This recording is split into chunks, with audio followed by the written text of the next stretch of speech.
राष्ट्र यानी देश पर जब भी मुसीबत आएगी, इस देश के सारे लोग उससे लड़ेंगे। लेकिन अभी का हाल तो इसके ठीक उलट है।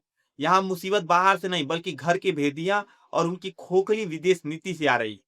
आपको याद होगा कि एस जयशंकर को बीजेपी ने ऐसा दिखाया था जैसे वो कोई सुपर हीरो हो, जिनकी आंखों से लेजर लाइट निकलती है और पूरी दुनिया उनके आगे झुक जाती है।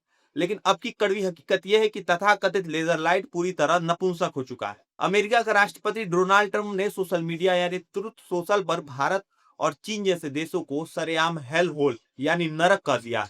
ट्रंप ने एक पोस्ट शेयर किया जिसमें भारतीय प्रवासियों को गैंगस्टर और भारत को नरक बताया गया है।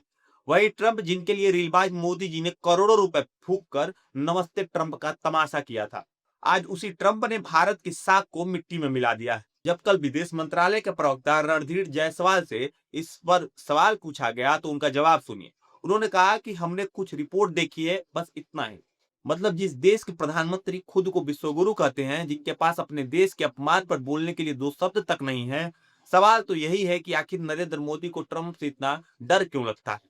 जब राहुल गांधी या विपक्ष का कोई नेता सच बोलता है तो बीजेपी की फौज उस पर टूट पड़ती है, लेकिन जब ट्रंप भारत को नरक कहते हैं तो मोदी सरकार में सन्नाटा क्यों छा जाता है। सच तो यह है कि बीजेपी की फॉरेन पॉलिसी सिर्फ रील बनाने और इवेंट मैनेजमेंट तक ही सीमित है। हकीकत में इन्होंने भारत को अंतर्राष्ट्रीय स्तर पर इतना कमजोर कर दिया है कि कोई भी आता है और हमें गाली देकर चला जाता है।